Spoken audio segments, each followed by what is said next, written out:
A vet student just asked a great NAVLE study question. A dog presents with a chronic cough. Thoracic radiographs show a diffuse bronchial pattern.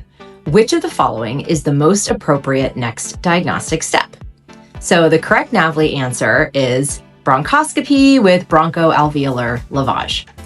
And for NAVLE logic, the exam is testing that a chronic cough plus a bronchial pattern warrants airway sampling to identify the underlying cause. And that's true. That is a really good, appropriate next step. But the real world, what happens very often in general practice is that many people, for whatever reason, cannot or will not pursue bronchoscopy. Most general practices don't offer it. A lot of people can't afford it. So we can do a transtracheal wash in-house. That's a great next step. That can help differentiate inflammatory disease or infection or parasites and can guide treatment a little more thoughtfully. But even transtracheal wash isn't always an option. And this is where new grads, I want to give you permission to hear this, and vet students as well.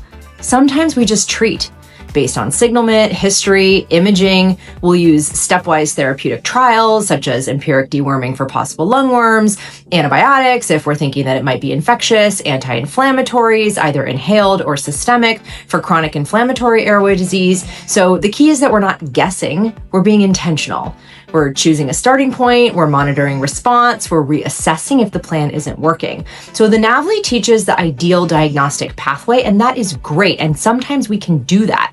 But often we need to balance gold standard with access, affordability, patient comfort without losing clinical reasoning. And that balance really is good medicine.